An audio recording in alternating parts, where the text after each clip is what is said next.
येनाक्षरसमाम्नायमधिगम्य महेश्वरात् कृत्स्नं व्याकरणं प्रोक्तं तस्मै पाणिनये नमः।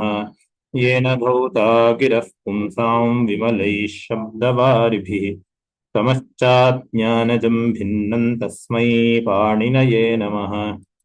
वाक्यकारं वररुचिं भाष्यकारं पतञ्जलिं पाणिनिं सूत्रकारं च प्रणतोऽस्मि मुनित्रयम्। So we'll start with Abhyasa. ये वक्तुमिच्छन्ति हस्तमुपरि कुर्वन्तु. Those who would like to chant, kindly raise your hand.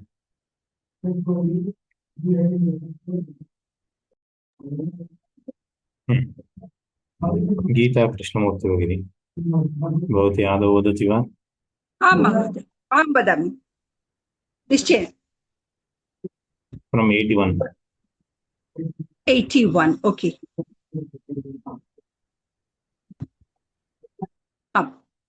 श्रीगुरुभ्यो नमः। मासाद्वयसि यत् खञ्ज्ञौ द्विगोर्यप् षण्मासाण्यच्च अवायसिठंश्च समायाः कः द्विगोर्वा रात्र्य हंस वत्सराच्च रात्र्य हंस no how do you say that Mahoday? रात्र्यहस् संवत्सराच्च. Oh great. रात्र्यहस्य संवत्सराच्च वर्षालुप्च चित्तवति नित्यं God. Where is that? षष्टिका षष्टिरात्रेण पच्यन्ते वत्सरान्ताच्च छन्दसि संपरिपूर्वात् खच तेन परिजय्य लभ्य कार्यसुकरं तदस्य ब्रह्मचर्यम्. Where is that? तदस्य ब्रह्मचर्यं तस्य च दक्षिणा यज्ञाख्येभ्यः तत्र च दीयते कार्यं भववत् व्यूष्ठादिभ्योऽन्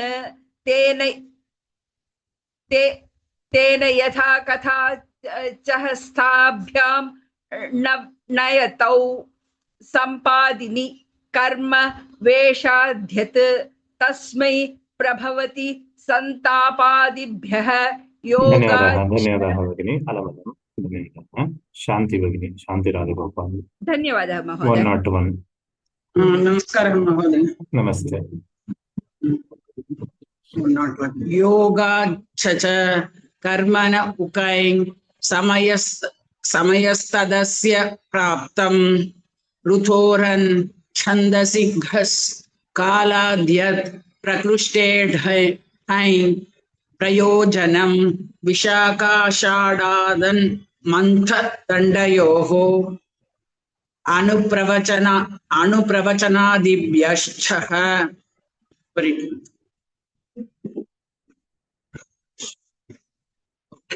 समापनात् सपूर्वपदात् ऐकाघारिकचौरे आकालिकढाद्यन्तवचने तेन तुल्यं क्रिया चेद्वतिः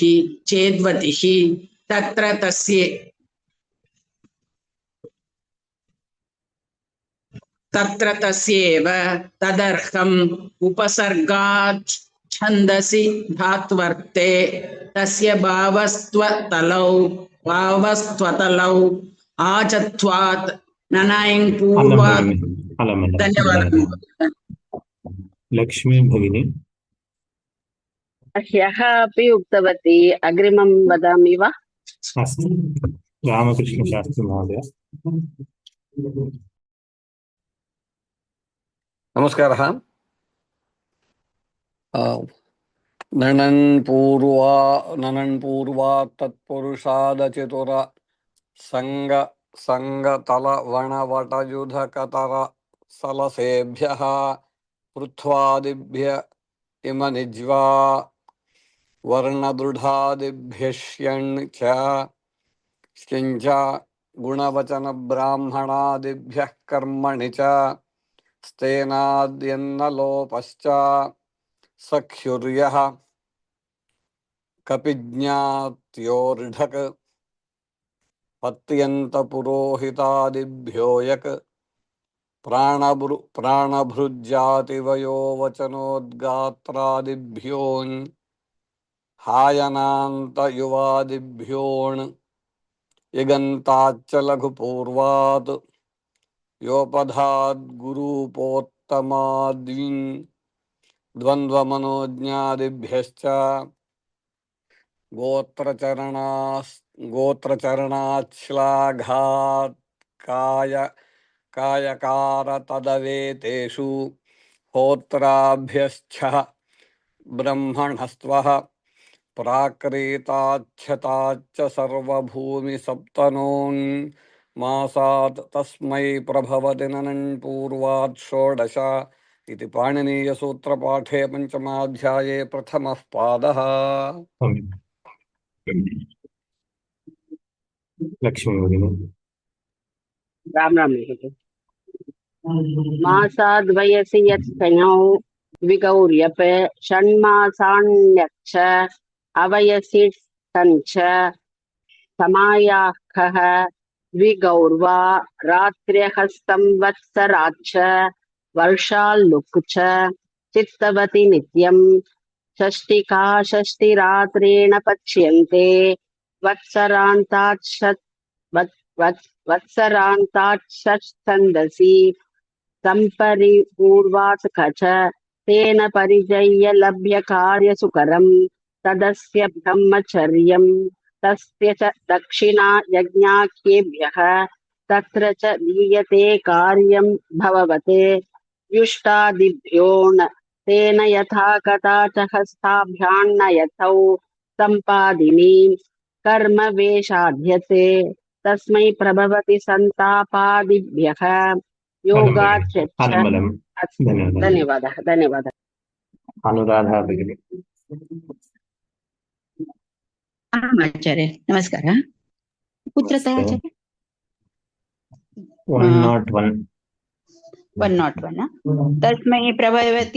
तस्मै प्रभवति संतापादिभ्यः योगाद्यच्च कर्मण उक्ञ समयस्तदस्य प्राप्तं ऋतोरण् छन्दसि घस् कालाद्यत् प्रकृष्टे ठञ् प्रयोजनं विशाखाषाढाद् अण् मन्थदण्डयोः अनुप्रवचनादिभ्यश्च समापनात् स पूर्वपदात्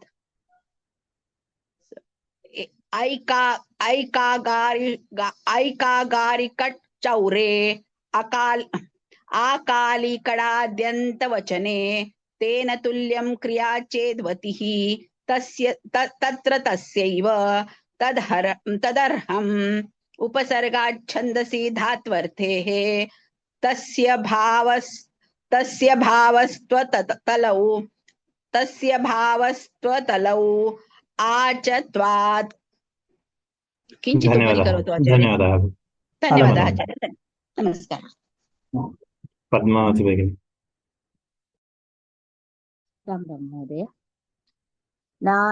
ननन् पूर्वा तत्पुरुषाद चतुरसङ्गतलवणवटयुथ कतरसललेभ्यः पृत्वादिभ्यो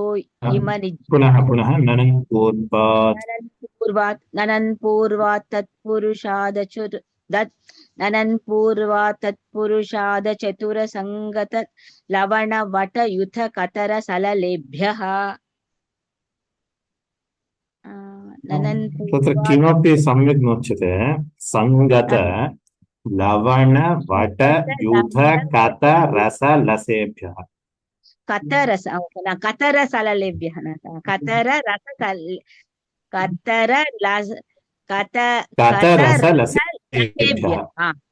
ननन् पूर्वात् तत्पुरुषाद चतुरसङ्गत लवणवटयुत कतरसलसेभ्यः। सम्यक् वा?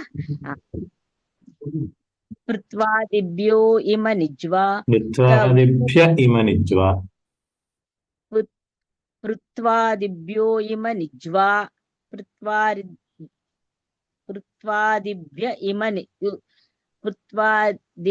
इम निज्वा विसर्गः नास्ति पृत्वादिभ्य इम निज्वा वर्णदृढादिभ्यश्च गुणवचन ब्राह्मणादिभ्यः कर्मणि च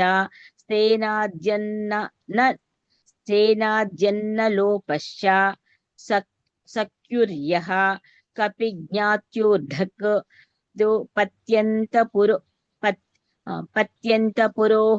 पुरोहितादिभ्यो यक्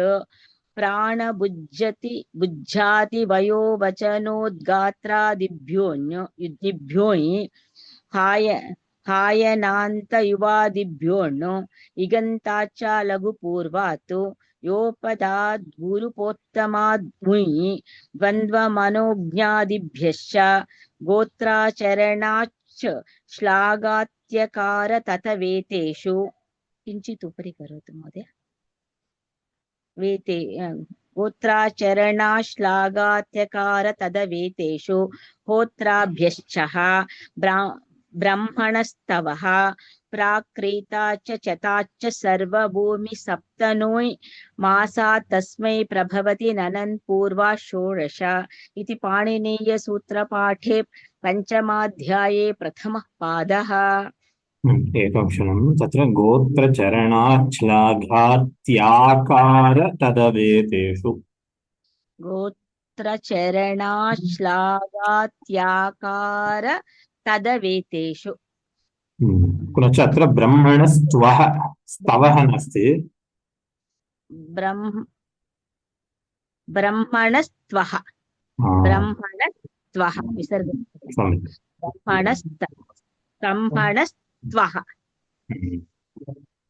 धन्यवादः।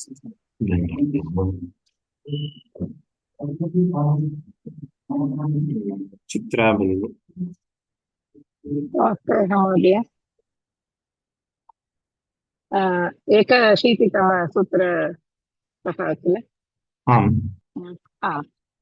मासादयसि यत्खञ्यो द्विगोर्यत् षण्मासान्यच्च अवयसि ठंश्च समायाः कः द्विगोर्वा रात्र्यः संवत्सराच्च वर्षाल्लुच्च चित्तवति नित्यं षष्टिका षष्टिरात्रेण पच्यन्ते वत्सरान्ताच्च छन्दसि सम्परिपूर्वात् खच तेन परिजय्य लभ्य कार्यसुकरं तदस्य ब्रह्मचर्यं तस्य च दक्षिणा यज्ञाख्येभ्यः तत्र च दीयते कार्यं भववत्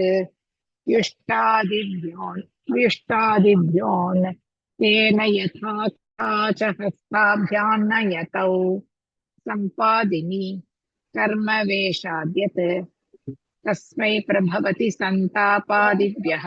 अलं भगिनी धन्यवादः। सम्पूर्णं भगिनी। नमस्कार महोदय धन्यवाद। योगात्यच्च कर्मण उखिं समयस्तस्य प्राप्तं ऋतोरन् छन्दसि गस् कालाद्यत् प्रकष्टे ठङ् प्रयोजनं विशाखाषाढादन्मन्त दण्डयोः अनुप्रवचनादिभ्यश्च समापनात् सपूर्वपदात् ऐकाकारिकट्चौरे ऐकागारिकट्चौरे क्षम्यतां महोदय सारी महोदय ऐकागारिकट्चौरे आकालिकडाद्यन्तवचने तेन तुल्यं क्रिया चेत् मतिः तत्र तस्यैव तदर्हम् उपसर्गच्छन्दसि तात्वर्ते तस्य भावस्तु वतलौ आचत्वात् धन्यवादः। धन्यवादः महोदय धन्यवादः। उत्तरलक्ष्मी भगिनी नैपूर्वात् तत्पुरुषादचतुरसङ्गतलवणवटयुधकतरसलसेभ्यः पृथ्वादिभ्य इम नज्वा पुनः वर्णदृढादिभ्यश्च पृथ्वादिभ्य इम नज्वा इम निज्वा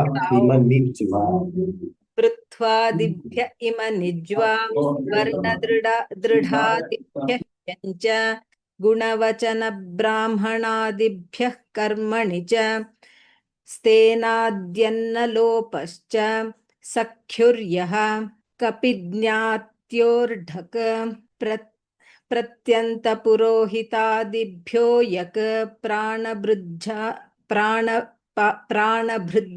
प्राणभृज्जातिवयोवचनोद्गोत्रादिभ्योऽन्य हायनान्तयुवादिभ्योऽण इगन्ताच्च लघुपूर्वात् योपधाद् गुरूपोत्तमाद् उञ् द्वन्द्वमनोज्ञादिभ्यश्च गोत्रचरणाच्छ्लाघात्याकार तदवेतेषु होत्राभ्यश्चः ब्रह्मणस्त्वः प्राक्रीताच्छताच्च सर्वभूमि सप्तनो मासात् तस्मै प्रभवति ननैः पूर्वात् षोडश तत्र होत्राभ्यश्चः एकम् होत्राभ्यश्चः तत्र किमपि अन्यथा उक्तं पुनश्च अत्र प्राणभृज्यादिवयोवचनोद्गात्र नाट् गोत्र गात्रादिभ्यो प्राणभृज्जातिवयोवचनोद्गात्रादिभ्योऽन्य सौम्य रामन् भगिनी। नमस्ते महोदय। नमस्ते। कुत्रतः महोदय? कमदीष्टो तदग्रिमं मासात् वदसि यत् कयौ द्विगोर्यप् षण्मासान्यश्च अवयसि तंश्च समायाः कः द्विगोर्वा रात्र्यः संवत्सराश्च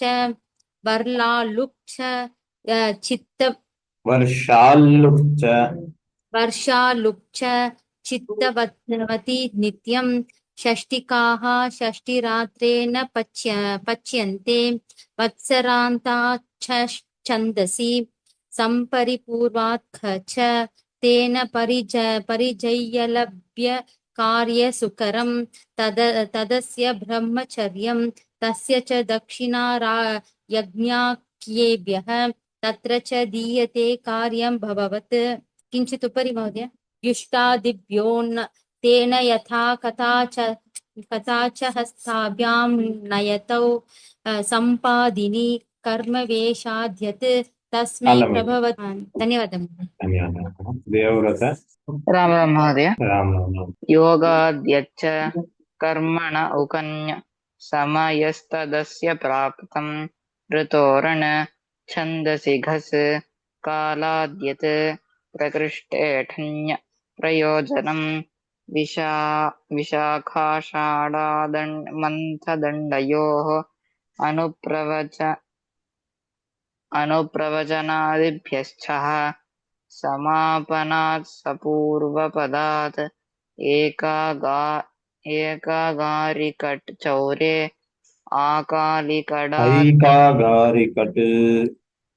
क्षम्यतां महोदय। ऐकागारिकट् चौरे आकालिकडाद्यन्तवचने तेन तुल्यं क्रिया चेद्यतिः तत्र तस्यैव तदर्हम् उपसर्गाच्छन्दसि धात्वर्ते तस्य भावस्त्वतलो अचत्वात् देवव्रत धन्यवादः महोदय। सुब्बराव महोदय। नमस्कार महोदय। नमस्ते। ननै पूर्वात् तत्पुरुषात् पुरुषादचतुरसङ्गत लवणवटयुध कतरसलसेभ्यः पृथ्वादिभ्य यमनिज्वा वर्णदृढादिभ्यश्च गुणवचन ब्राह्मणादिभ्य कर्मणि च स्तेनाद्यन्नलोपश्च सख्युर्यः कतिज्ञात्वोर्डक पत्यां तपुरोहितादिभ्यो यक किंचित उपरोस्ति पत्यं पुरोहितादिभ्यो यक प्रणभृज्याति वयो वचनोद्गात्रादिभ्यो आयनां तयुवादिभ्योऽन्न इगन्ताच्च लघुपूर्वात् योपदात् गुरु पोत्तमाद्वै द्वन्द्वमनोज्ञादिभ्यश्च गोत्रचरणात् करतदवतेषु पौत्राद्यश्च ब्रह्मणस्त्वः प्राक्प्रीताच् चता च सर्वभूमि सप्तनोई मासात् तस्मै प्रभवति ननै पूर्वात् षोडशा इति पाणिनीय सूत्रपाठे पंचमाध्याये प्रथमः पादः। नमस्कार महोदय, धन्यवादः। धन्यवादः। सारज आं महोदय। मासाद्वयसि यत् खयौ विगौर्यप् षण्मासाण्यच्च अवयसि ठंश्च समायाः खः विगोर्वा रात्र्यः संवत्सराच्च वर्षाल्लुक्च चित्तवति नित्यं षष्टिकाः षष्टिरात्रेण पच्यन्ते वत्सरान्ताच्छ छन्दसि। किञ्चित् उपरि करोतु महोदय। सम्परिपूर्वात् खच तेन परिजय्य लभ्य कार्यसुकरं तदस्य ब्रह्मचर्यं तस्य च दक्षिणा यज्ञाख्येभ्यः तत्र च दीयते कार्यं भववत् व्युष्टादिभ्यो तेन यथा कथा च हस्ताभ्यां नयतौ सम्पादिनी कर्मवेशाद्यत तस्मै प्रभवति संतापादिभ्यः योगाद्यच्च। किञ्चित् उपरि करोतु महोदय। भगिनी। अस्तु, धन्यवादः। धन्यवादः। Next is Nalini. Soumya CS Bhagini, did I give a chance? I think I gave a chance to Soumya Raman. कर्मण उकै समयस्तदस्य प्राप्तं ऋतोरण छन्दसि घस कालाद्यत प्रकृष्टे ठै प्रयोजनं विशाखाषाढादन्मन्थदण्डयोः अनुप्रवचनादिभ्यश्चः समापनात् स पूर्वपदात् ऐकागारिकच्चौरे आकालिकाडाद्यन्तवचने तेन तुल्यं क्रिया चेद्वतिः तत्र तस्येव तदर्हम् उपसर्गाच्छन्दसि धात्वर्थे तस्य भावस्त्वतलौ आचत्वात् ननै पूर्वात्। नेक्स्ट नलिनी भगिनी। नमस्ते महोदय। नमस्ते महोदय, श्रूयते वा? नमस्ते, श्रूयते। ननै पूर्वा तत्पुरुषात् चतुर संगद लवण वट युद्ध खत रस लसेभ्यः पृथ्वादिभ्य इमन् ज्वा वर्ण दृढादिभ्य शंच गुणवचन ब्राह्मणैदिभ्यः कर्मणि च स्तेनाद्यन्नलोपश्च सख्युभ्यः कविज्ञात्योर्धक पत्यन्त पुरोहितादिभ्यो यक प्राणभृज्यादिवयो वचनो गात्रादिभ्यो ञै आयनान्त युवादिभ्यो न इगन्ताच्च लघुपूर्वात् योपोदात् गुरुपोत्थमात्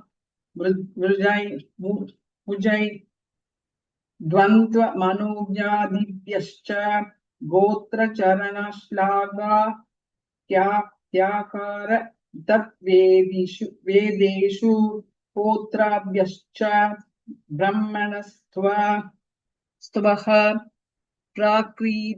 प्राकृता चदाच सर्वभूमि सप्तोञ्ज मासात् तस्मै प्रभवति ननै पूर्वात् षोडश इति पाणिनीयसूत्रपाठे पञ्चमाध्याये प्रथमपादः। धन्यवादः महोदय। धन्यवादाः। शारदा फलसार। नमस्कार महोदय। नमस्ते। अस्मात् तदस्य ब्रह्मचर्यम् 81 ओके। मासाद्वयसि यत्कयं द्विगोर्यप षण्मासान्यच्च अवयसि थंश्च समायाखः द्विगोर्वा रात्र्यः संवत्सराश्च वर्षाल्लुक्श्च चित्तवति नित्यं षष्टिका षष्टिरात्रेण पच्यन्ते। स्क्रीन् उपरि करोतु महोदय। सम्परिपूर्वात् च तेन परिचय्य लभ्य कार्य सुकरं तदस्य ब्रह्मचर्यं तस्य च दक्षिणा यज्ञाख्येभ्यः तत्र च दीयते कार्यं भववत् व्युष्णादिभ्योऽन् तेन यथा कथा च हस्ताभ्यां ञतौ सम्पादिनी कर्मवेषाद्यात् तस्मै प्रभवति सन्तादिभ्यः योगाच्यच्च कर्मवेषाद्यत्, it is not यात्। कर्म वेषाद्यत् तस्मै प्रभवति अलमलं भगिनी, धन्यवादाः। ओके, धन्यवादः। अखिला भगिनी। नमस्ते महोदय। नमस्ते महोदय, सम्पूर्णपादं वक्तुं कण्ठस्थी कृतवती वा? पूर्वमेव कृतवती महोदय। तर्हि एकं क्षणं स्थीयताम्, अन्यान् पृष्ट्वा आगच्छामि। भरणीश्वरी भगिनी। भरणीश्वरी भगिनी श्रूयते वा? भरणीश्वरी भगिनी अस्ति वा? नास्ति इति भाति। पुङ्गोडि हरिहरन्। नमस्ते महोदय। नमस्ते। कर्म 101 तस्मै प्रभवति सन्तापादिभ्यः योगात्यच्च कर्मण उकञ्च समयस्तदस्य प्राप्तं उकञ्ज जकारः नास्ति, उकञ् कर्मण उकञ्च कर्मण उकञ् समयस्तदस्य प्राप्तं ऋतोरन् छन्दसि गस् कालात् यत् प्रकृष्टे टैन् प्रयोजनं शिका विशाखा षाडादन् मन्ददण्डयोः अनुप्रवचनादिभ्यश्च समापनात् सपूर्वपदात् ऐकागारिकट् चौरे आकालिकडात्यन्तवचने तेन तुल्यं क्रिया चेद्वतिः तत्र तस्यैव तदर्हम् उपसर्गात् छन्दसि तात्वर्ते तस्य भावस्त्वतलौ आच्च त्वात् न नञ्च पूर्वात् तत्पुरुषात् तदत्तुरसंक तलवन वटयुध कदर सलसेभ्यः पृत्वादिप्य इमनिज्वा अलं भगिनी, धन्यवादः। श्रीरञ्जनी मोहन रामन्। नमस्ते महोदय। नमस्ते। ननै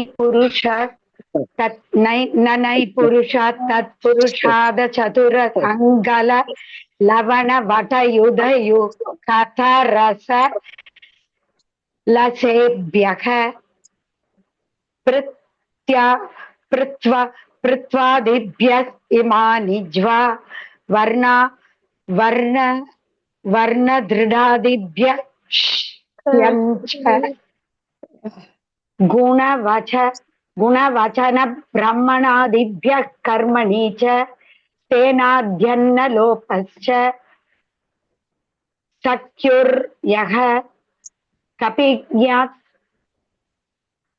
कपिज्ञात्योर्ढक्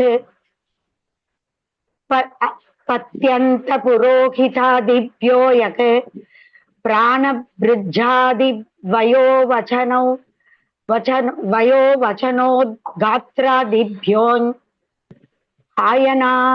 हायनान्तयुवादिभ्योन्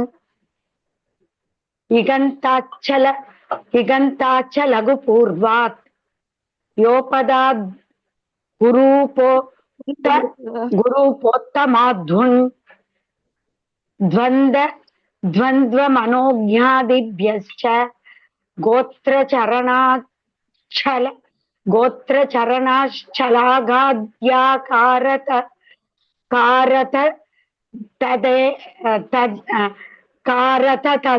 तद्वेतेषु गोत्राभ्यश्च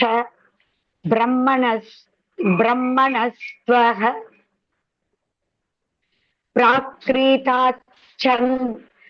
प्राकृताच्छताश्च सर्वभूमि सप्तनोन् समासात् तस्मै प्रभवति नै पूर्वात् षोडश इति पाणिनी सूत्रपाठे पंचमाध्याये प्रथमः पादः। भरणीश्वरी भगिनी। नमस्ते महोदय। From 81. Yes.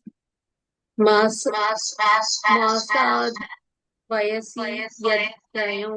Can you log out from another device? Yes, sir.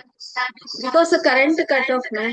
So I thought of logging from mobile. Just talk from one device, log out from the other device, whichever is comfortable. Otherwise, there will be an echo. Okay, sir. Now you can. Yeah. Masad vayasi yadayam. Vidvigor yap shanmasan nyayach avayasi dhancha samayah kah vigor va ratrayah samvatsara saracha varshalukcha chittavati nityam षष्टिका षष्टिरात्रेण पच्यन्ते वत्सारान्ताच्छन्दसि सम्परिपूर्वात् कच तेन परिचयल यकार्य सुकरं तदस्य ब्रह्मचर्यं तस्य च दक्षिणा यज्ञाख्येभ्यः तत्र च दीयते कार्यं भववत् व्युष्टादिभ्योन् तेन यदा कदाच हस्ताभ्यां नयतौ सम्पादिनी कर्मवेषाद्यत् तस्मै प्रभवति सन्तापादिभ्यः। अलम भगिनी, अलम। धन्यवाद। धन्यवाद। अखिला भगिनी। नमस्ते महोदय। You can start from the first. अथ पाणिनीयसूत्रपाठे पंचमाध्याये प्रथमः पादः। प्राकृताच्छः उगवादिभ्यो यत् कम्बलाच्च चर्मणोन् तदस्य तदस्यादिति परिखायाढ्यं प्राग्वतेष्ठिं आर्हादगोपुच्छसंख्या परिमाणार्यायीकन् पणपादमाशशताद्यत् शाणाद्वा द्वित्रिपूर्वादञ्च तेन क्रीतं तस्य निमित्तं संयोगोत्पातौ गोद्यतो तदस्य परिमाणं संख्याया संज्ञा संघसूत्राध्ययनेषु स्थाली 35-40 बिलात् हाली बिलात् यज्ञद्विभ्याङ्घकन्यौ पारायणतुरायण चान्द्रायणौ वर्तयति यत् खञौ मासाद्वयसि यत्खन्यौ द्विगोर्यप षण्मासाण्यच्च अवयसि षंश्च ब्रह्मचर्यम् तदस्य ब्रह्मचर्यं तस्य च दक्षिणा यज्ञाख्येभ्यः तत्र च दीयते कार्यं भववत् कालाद्यत् कालाद्यत् प्रकृष्टे ठञ् प्रयोजनं विशाखाषाढ धात्वत्थे महोदय धात्वत्थे महोदय कुत्र अस्ति छन्दसि धात्वत्थे उपसर्गाच्छन्दसि धात्वत्थे उपसर्गात् छन्दसि धात्वर्थे तस्य भावस्त्वतलौ तस्य भावस्त्वतलौ आचत्वात् ननञ् पूर्वात् तत्पुरुषादचतुरसङ्गतलवणवटयुधकतरसलसेभ्यः पृत्वादिभ्य इम निज्वा वर्णदृढादिभ्यः श्यं च अस्तु भगिनि, गुणवचनब्राह्मणादिभ्यः धन्यवादाः. धन्यवादः धन्यवादः महोदय. Now I call out the names. Satyamurthy Mahodaya, Anasuya Bhagini, Ram Ram महोदय. Ram Ram, Anuradha Bhagini, नमस्कार आचार्य. Lavanya Bhagini, Bharanishwari Bhagini, नमस्ते महोदय. Bhagyalakshmi Bhagini, Bhagyalakshmi Bhagini, Bharati Bhagini, Bhavini Ji, Bhavini Kimani, Chitra Bhagini, Devam Gata, Ram Ram महोदय. Soumya Prashant, Geeta Krishnamurthy, Soumya Prashant नास्ति वा? Soumya Prashant नास्ति. अस्तु. गीता कृष्णमूर्ति भगिनी. अहमस्मि महोदय. गिल्स् महोदय. लक्ष्मी रामपुत्रमण्यन्. राम राम महोदय. ललिता नरसिंहन्, लंका सूर्यकान्तम्. नमस्ते महोदय. मुक्तलक्ष्मी भगिनी, राम नलिनी भगिनी, नरसिंहन् नयना, नमस्ते कुंगुरी महोदय. हरिहरन्. नमस्ते महोदय. नलिनी नलिनी अस्ति.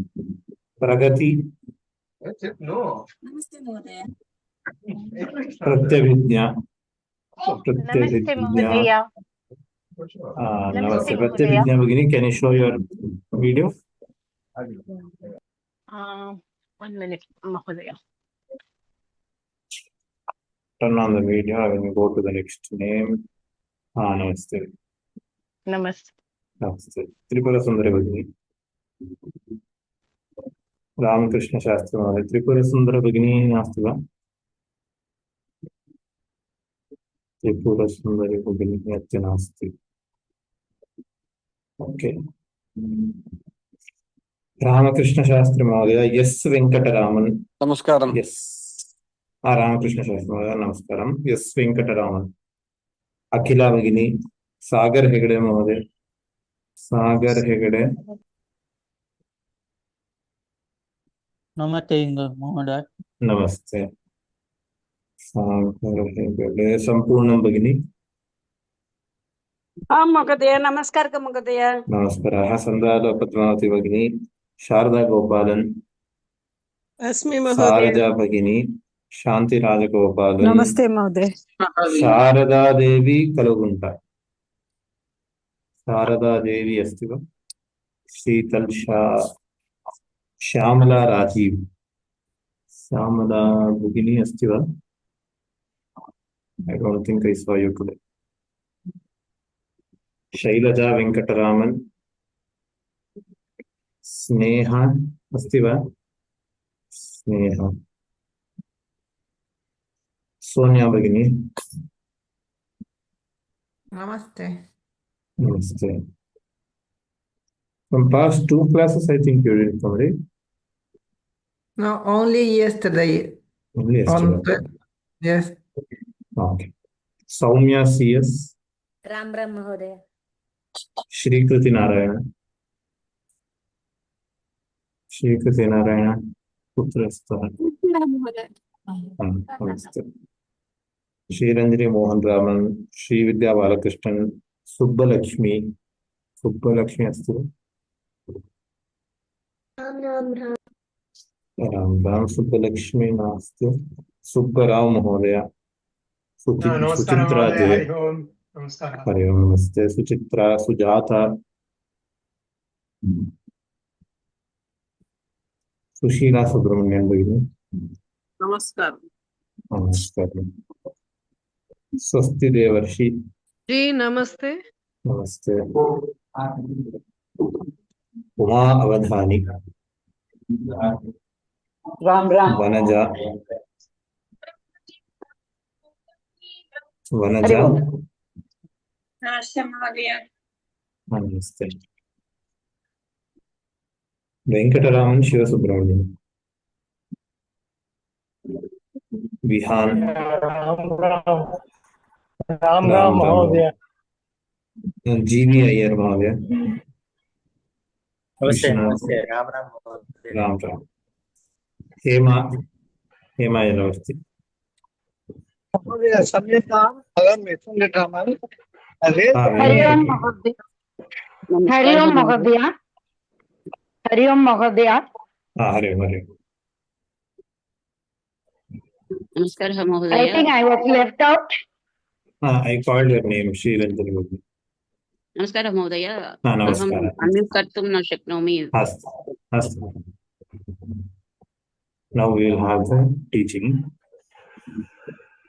Samyata Vilambena Pravishta. I am extremely sorry I came late. But we will Panchamadhyayasya Dvitiya Padak Kalu, Amogha. द्वितीयपादः प्रथमभागः। Sneha अस्ति वा? स्नेहा नास्ति, प्रगुण अस्ति। विहान अस्ति। प्रगुण अस्ति।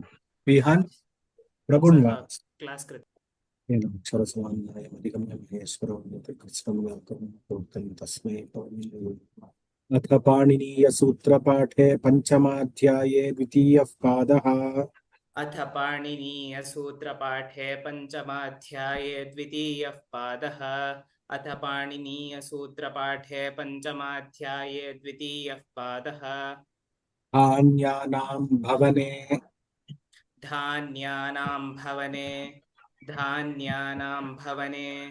क्षेत्रे खै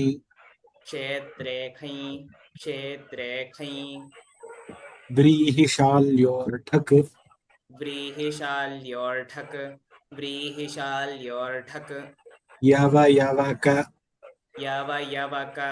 यवयवक षष्टिकाद्यत्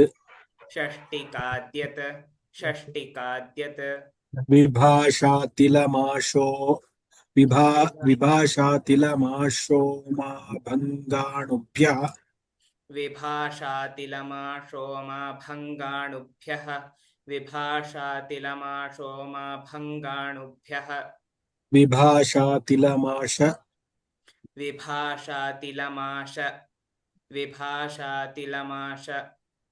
भङ्गाणुभ्यः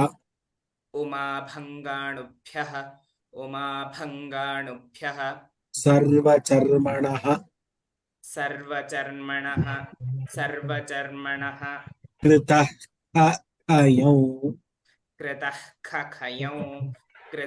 खखयौ यथा मुखसम्मुखस्य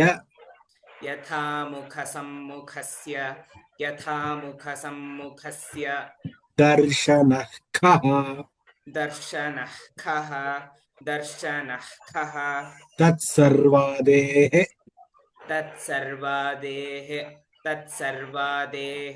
पत्यङ्गकर्मपत्रपात्रम् व्याप्नोति आप्रपदम् प्राप्नोति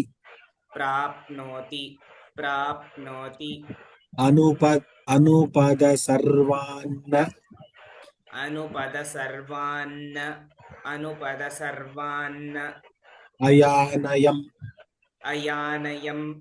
अयानयम्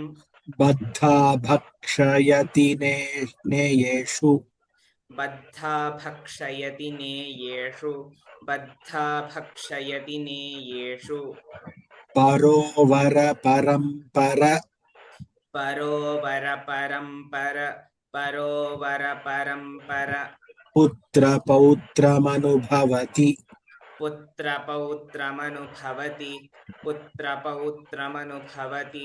अवारपारात्यन्त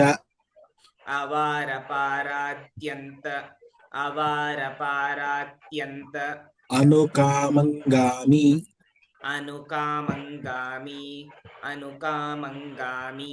समां समां विजायते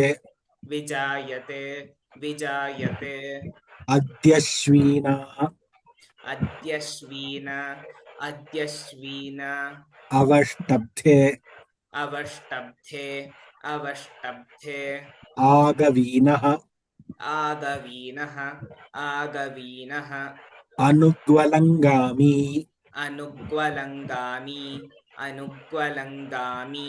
अध्वनो यत्खौ अभ्यमित्राच्छ च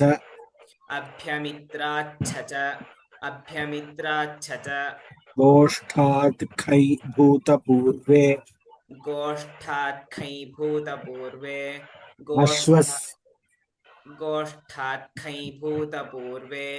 अश्वस्यैकाः गमः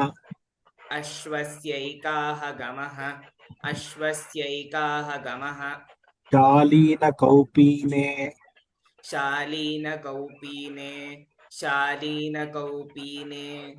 अधृष्टाकार्ययोः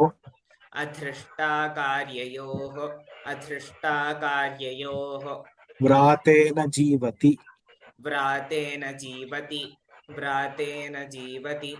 साप्तपदीनं सख्यं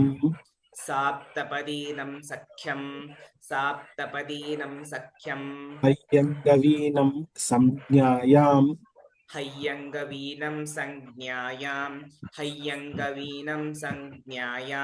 तस्य पाकमूले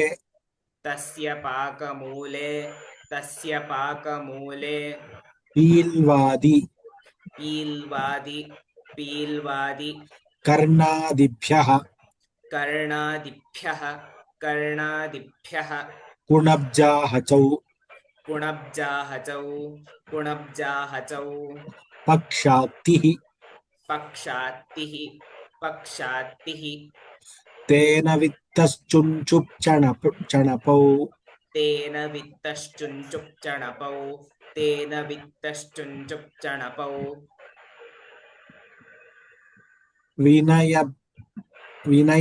विनैभ्यां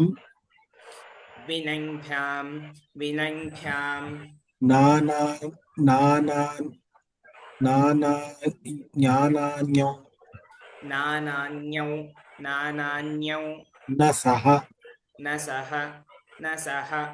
वेश्शालच्छकटचौ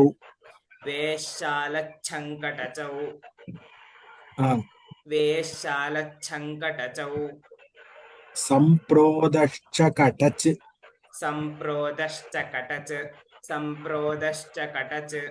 अवात्कुटारच्च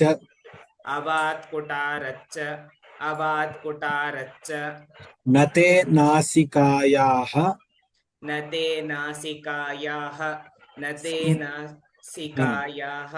संज्ञायां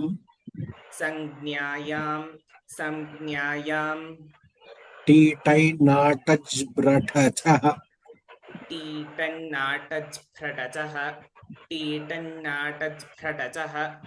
नेर्बिडच बिरीसचौ इनच पिटच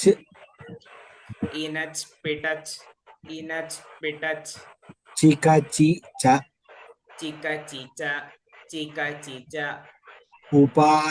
उपाधिभ्यां उपाधिभ्याम् उपाधिभ्याम् यकन्नासन्न त्यकन्नासन्न त्यकन्नासन्न आरूढयोः आरूढयोः आरूढयोः कर्मणि घटोठच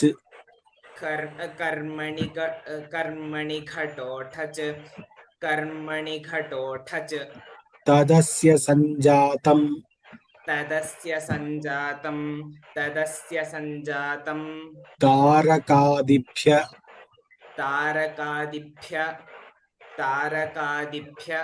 इतच इतच प्रमाणे द्वयसज् दग्नै मात्रचः प्रमाणे द्वयसज् दघ्नै मात्रचः प्रमाणे द्वयसज् दघ्नै मात्रचः पुरुषहस्तिभ्यामञ्च पुरुषहस्तिभ्यामञ्च यत्तदेतेभ्यः यत्तदेतेभ्यः परिमाणे वतुप् परिमाणे वतुप् किमिदम्भ्यां वोघः किमिदं भ्यां वोघः किमः संख्या परिमाणेडति च किमः संख्या परिमाणेडति च संख्याया अवयवे तयप् संख्याया अवयवे तयप् द्वित्रिभ्यां तयस्या यज्वा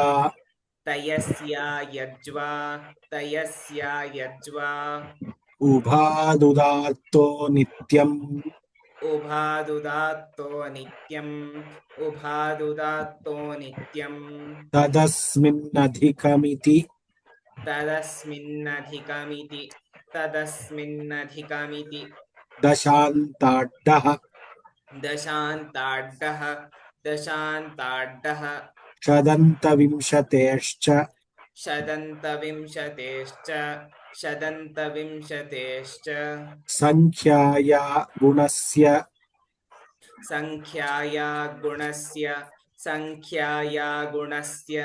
निमाने मयट् तस्य पूरणे डट्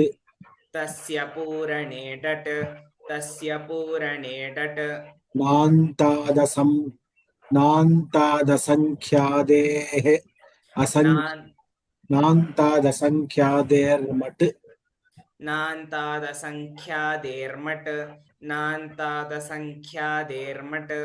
ठच्च छन्दसि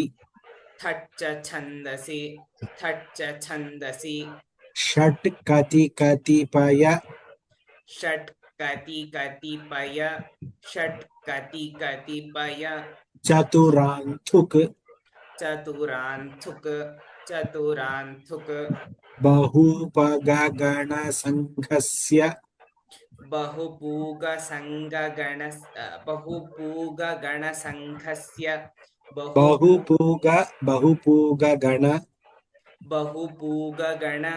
बहुपूगगण संघस्य तिथुक् वतोरिथुक् द्वे स्त्रियः त्रे सम्प्रसारणञ्च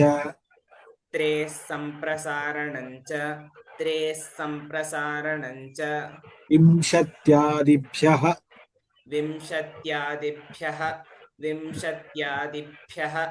तमडन्यतरस्याम्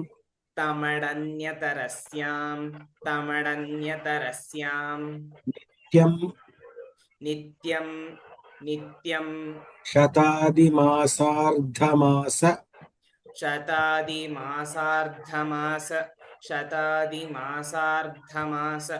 संवत्सराच्च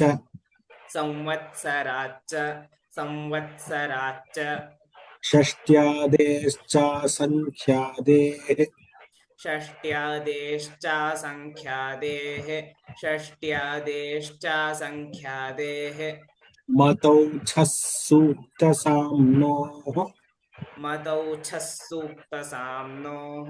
मतौ अध्यायानुवाकयोर्लुक् अध्यायानुवाकयोर्लुक् विमुक्तादिभ्योन्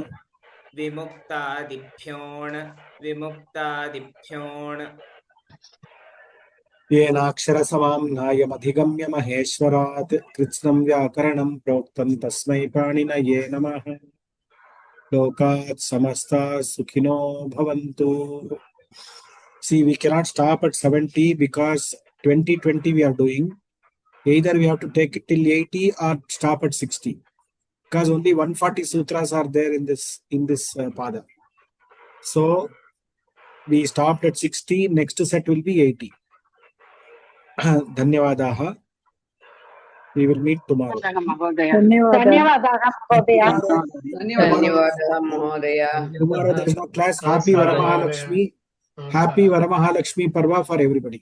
ಧನ್ಯವಾದः. ಶುಭ ವರಮಹಾಲಕ್ಷ್ಮಿ. ಧನ್ಯವಾದ.